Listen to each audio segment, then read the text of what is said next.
We're going to be talking about improving the public image of oil and gas companies. This is a vital topic for the industry. So many companies over the years have come a cropper, so to speak, because of some incident that has damaged their reputation with the public and their investors. But to give you some fascinating insights into the industry and what they can do better, we're delighted to welcome Brian Anderson, who is the owner. He runs a consultancy called Anderson Energy and is an independent director of Kaisen Energy Group here in Hong Kong. Brian, the stage is yours. This is not an easy subject. And it's not about finance. It's not about so much technical. What I'm trying to do is to put in very few minutes an idea or two about why one should worry about reputation, how one might do something about it as you build your future. First of all, it's a precious asset. It's earned very slowly. It's lost fast and rebuilt even more slowly once damaged. And sometimes there is no way back. You know companies, I can give an example recently, like Harvey Weinstein was a good example. Within a few months, the company is bankrupt because of one reputational issue. And there are many other examples. All stakeholders have a responsibility. And in effect, what happens is, in some respects, I always feel that success in a company is too much determined by financial parameters, and not enough is looked at in a way which looks at, is this a good company? Does it have resilience on a reputational area? If you work in engineering or you work in the oil and gas business, you know the term single mode failure. You can have an offshore platform, something can go wrong that doesn't have any form of backup. It's just a simple fact that one thing going wrong can destroy your platform. I would give you an example in the case of the Gulf of Mexico BP problem. To me, that real reason for that, and I may be sticking my neck out here, was a failure to recognize right down the system that cost cutting should not take the form of people cutting corners in crucial issues to do with the business. That cost of that particular failure starts at the top of the company. It doesn't start down below normally. I think in oil and gas we're open to so many more risks than most other businesses. It applies also to mining. First of all, we're dealing with nature. We're dealing with things that are tricky, engineering-wise, and we're often dealing in countries where the norms are not the same, perhaps, as ours. I think in the beginning of a company, there's very few people who really put this on the table and say, how do we build into our company something that will keep our reputation as tight as it can be? And one of the things that happens in a big company, like I worked for Shell for many years, you can have a small entity somewhere in another country, way away from the central offices, that can have a failure. And if that failure is serious, it can actually destroy or very seriously damage the company itself.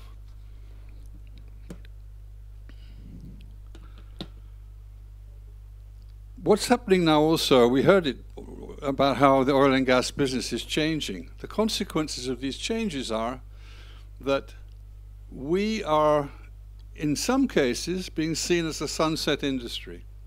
It's not true. There's still plenty of life in this old business, but still people are looking at it as somewhat dirty. It creates carbon dioxide. It has all the sort of bad side on the environmental issues about spillage and so on. So we have to respond to this. It's already damaged, in fact. The industry, I mean, I worked in Nigeria. I was chairman of Shell Nigeria. I've been through the problems relating to public image there. Through no fault of our own, we ended up in very serious trouble because of it. So you have to understand that these things have to be recognized early on. If you're running into trouble, you have to understand how to manage it. Those are the things that count. I think the one thing that's very interesting is that I once had to sit down to defend Shell's reputation in the Royal Geographical Society in London, believe it or not, where I was asked to go and explain why they should continue to take a grant from Shell, 30,000 or 40,000 pounds per year. And in there, I had a room full of NGOs, all against me, basically. What do you do to try and explain your reputation and what you really believe? And one of the things I did, I thought about it before going in, was to see how many people, and I asked them to put their hands up, so how many people in this room have actually been to Nigeria for more than 2 days? And only a few people, I'm not talking about this room here, that room there, only 2 or 3 hands went up. And I said to them, look, you believe what you believe, and I don't disrespect your opinion. But remember that your opinion is at least second-hand, maybe third, fourth, fifth, who knows? Where my opinion is from being in the country, having been born there, having lived there for 24 years, and working as managing director of our company there. So please listen to me, because this is first-hand information. I don't disrespect your opinion, but remember that your opinion is not first-hand. This ladder of inference thing is very important. And most people don't appreciate that. They really believe something, but they don't understand really how they came to that belief. In system modeling, system dynamics, if you've ever done work on that, you'll realize the story of the elephant, you know, the blind man and the elephant. One guy's holding the leg and says, I got a tree. One's holding the trunk and says, I got a hose, and so on. So nobody realizes that he's got an elephant because they're blind to the rest of it. And that's one of the problems we have in reputation. People see bits of something and they don't see the whole picture. So you need to spend time in management working on how do you build that awareness? How do you understand the whole elephant? So it means people in the company need to work and need to be trained to understand and recognize what it is.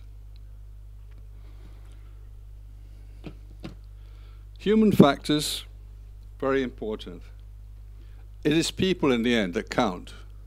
And in my opinion, we very rarely really do believe that. A lot of people say human resources, people are our best, are our most important resource, but in the bottom line, that isn't what they do. It's not how they treat people. To me, good reputation starts with people who believe and do the right thing, and do it well and efficiently, and so on. You need to get people in a company to act like compasses in a magnetic field. You want them to point in the same direction. It takes a lot of work. It doesn't come easily.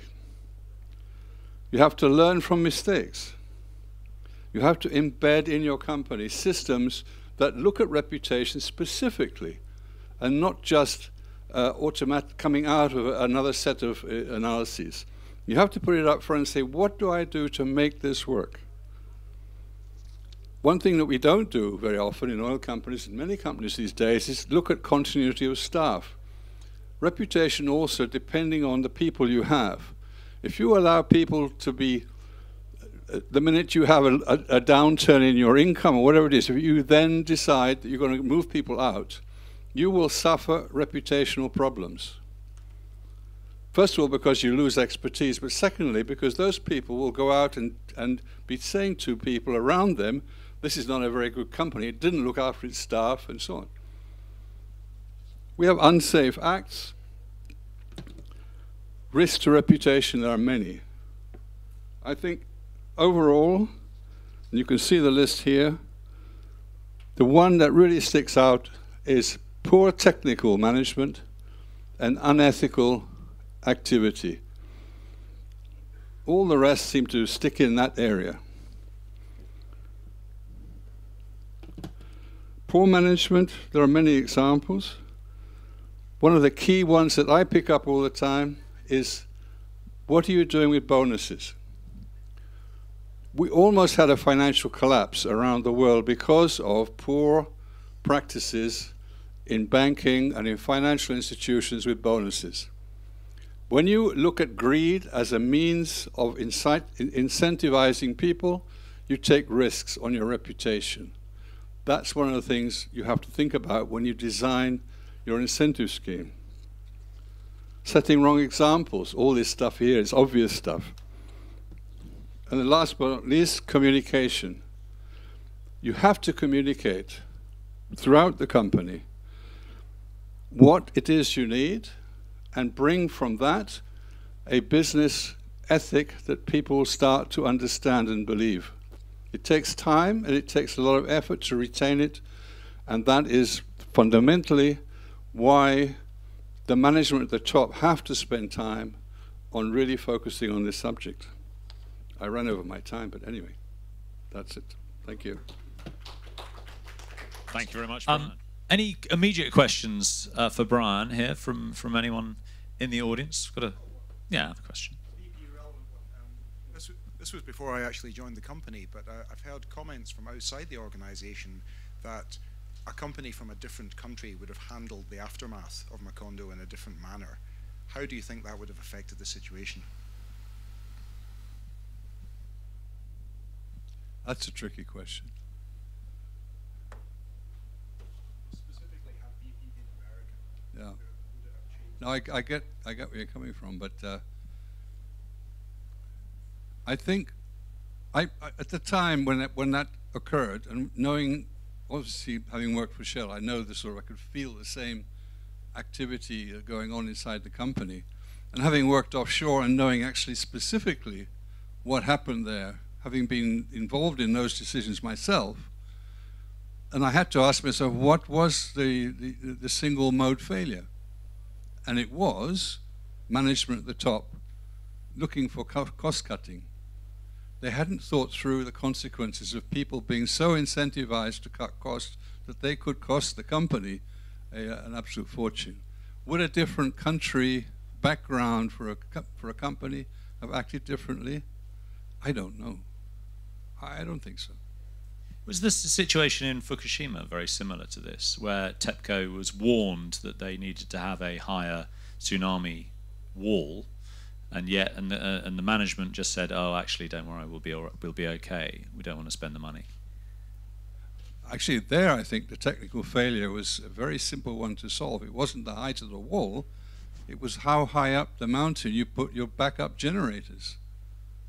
If they hadn't lost power, they would never have had a meltdown or an explosion. The water would have come over the wall. The thing is, you couldn't really have a wall that high, I suspect.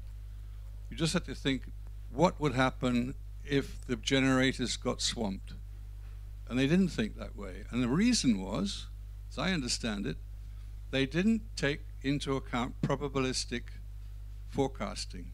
They did a deterministic, history-based analysis of tsunami height, and they didn't then take, like you would with an offshore platform, the 1,000-year return storm wave height and so on.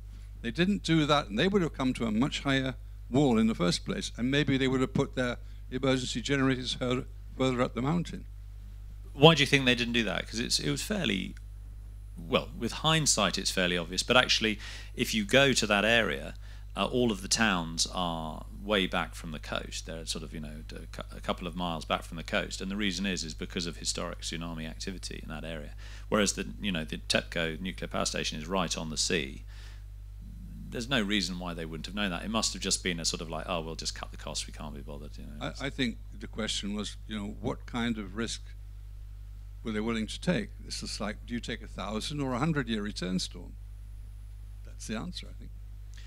With the BP case, how would you have handled the aftermath? I wouldn't have allowed that cost cutting. Oh, sorry, you mean the aftermath? Oh, I wouldn't like to pretend I know what to do there. I mean, if you make a big mistake like that, you've got to fire the top guy, definitely. because it's probably from him that the problem arose, and recognize it very early on. But still, you've got a hell of a job to solve, because you've got all the money involved and the people claiming, and rightly so. Huh?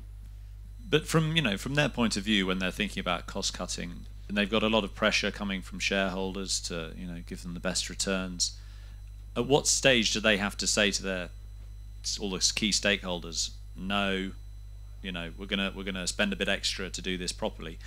And how easy is that for management within a listed company with so many pressures coming from different areas? Well, I think this is what I'm talking about, communication. You've got to talk to people and explain why you're putting extra cost into the business, because you're covering their risks and your risks as shareholders. So if you can't convince them, of course, you're wasting your time. I mean, you have to be able to do that, which means expertise, and it means proper evaluation. I was, for example, on cost evaluation, I always use probabilistic forecasting. The single line forecast and saying plus or minus 10% is not correct, and it's a lie. Engineering never works that way. It's probably skewed. It'll be a little bit lower, but probably could be a lot higher.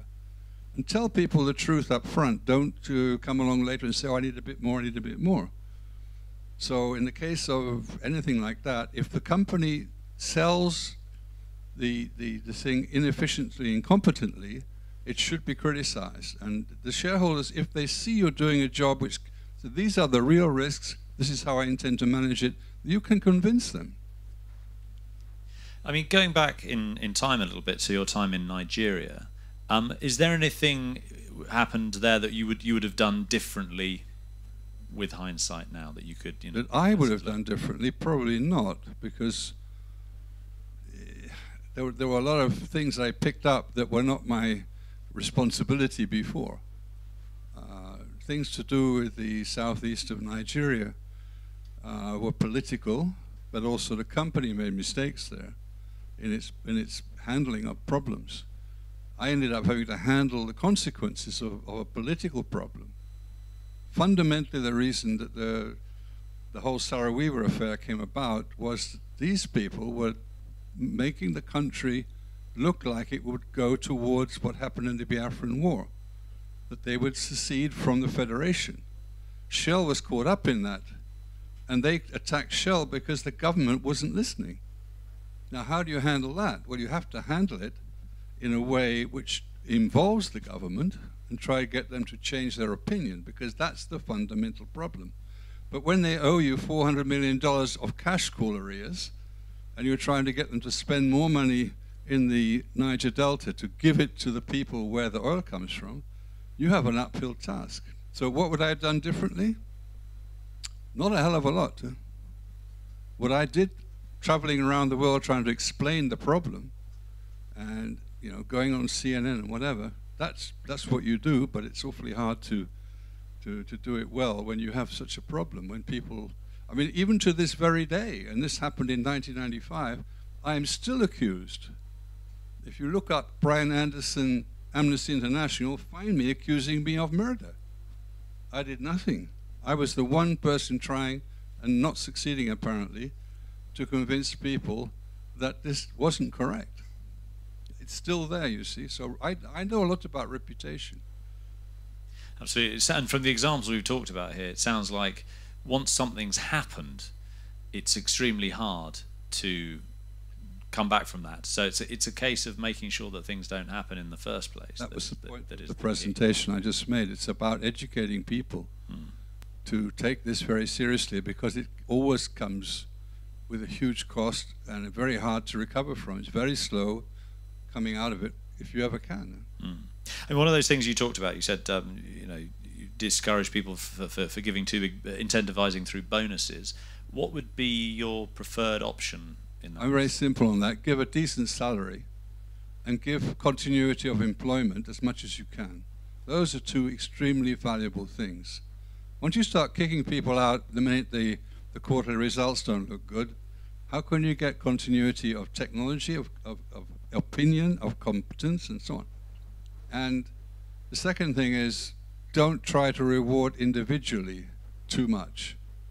In my view, individual rewards are not effective in incentivizing people. They can create unintended consequences that are far more damaging than the benefits from that that incentive. So, I mean, I really do believe that the banking and the financial system almost collapsed because of this very thing. And it happens in a company the same way. If you do that, for example, if you say, I'm going to give you 100% bonus if you do X, Y, Z, what happens is you get the thing that happened in Shell.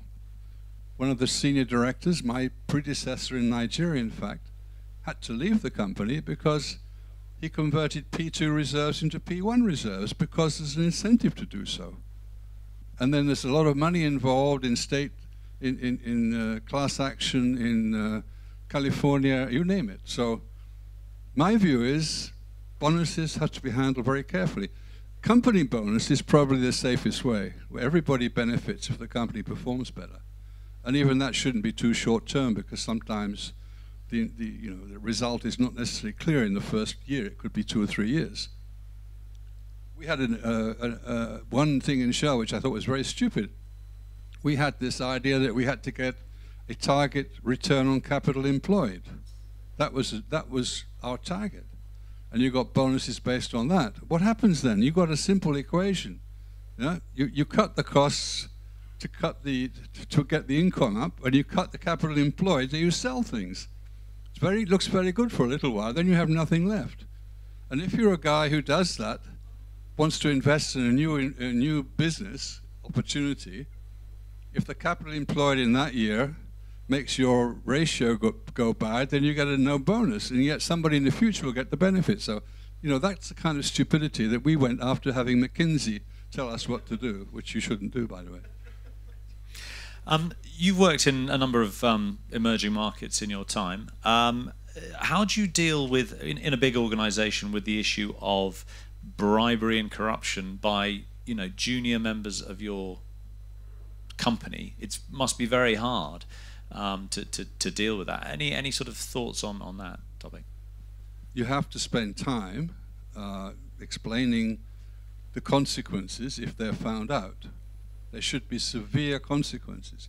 There should be very little room for misunderstanding. That's number one. Number two, you have to structure your company in a way where there's checks and balances so that people know they can get caught. I will give an example. It's a very interesting one, actually. In Nigeria, once I sat down with the Minister of Internal Affairs, who had to approve our expatriate quota, which at that time was 270 expats. And every year there was a negotiation. Every year it was painful. Every year they said to us, you should be able to do with less expats. It should be fine with the locals, which is true in many ways. And I knew the guy a little bit better than average, and I said to him, look, the issue here is not just transfer of technology, it's the transfer of morality. And he went very silent, and the whole people in the room, because this was an important moment, and then he burst out laughing. He said, you're the first guy who ever had the guts to tell me what we all know. It wasn't just technology. I needed a few outsiders, and they don't have to be white or yellow or black or whatever. They just are outsiders who don't have an axe to grind locally, who can sit in on a committee, in a promotion committee, or on a business-related thing like a contract committee, and bring in another set of standards, because otherwise things will slip into tribalism and all sorts of other horrible things that will happen. So one way to avoid it is to have staff coming in from different world sectors who bring in a certain standard. And I guess also, did you sort of rotate staff throughout sort of key roles, procurement roles and things like that? That's another thing. In senior roles, we, for example, would never allow a country chairman to be the local within 3 years of his retirement, which is, otherwise you get things happening, you don't even know what's happening, but you know it's probably not good for you. Second thing is, in senior jobs, rotate them between locals and outsiders. If you're a company with an international footprint, you can bring in outsiders and rotate those jobs back and forth. Because I used to say, everybody, you know, we had 270 expats. We had 100 Nigerians overseas. The net was about 170 in a company producing 1 million barrels a day, which was, you know, half the country's foreign income. So it was kind of important to get it right. Any more questions for Brian? Oh. Hi, David Walker. Just a quick question. Right? You touched on oil and gas companies. It tends to be the nature of the beast. Often, you know, what you're looking for are in interesting jurisdictions, should we say, and with, you know, emerging governments and regulatory regimes, etc. And sometimes you then get journalists who are looking for a story, particularly in the oil and gas sector. And I just wonder what your advice was to oil and gas companies when those journalists are looking for a quote. Is it better to speak to the journalist, even though you've no control over the ultimate article, or just say not available for comment? Because that can be sometimes a tricky line to know which way to go down. Well, I can give an example.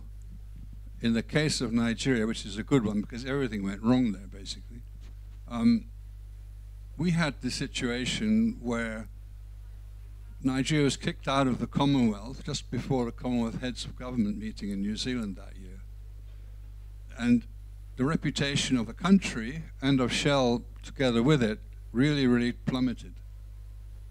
The head of state told me that he wasn't going to allow any journalists or television crews into the country because they kept on telling terrible stories, things he didn't agree with. And to me also, many of them were wrong.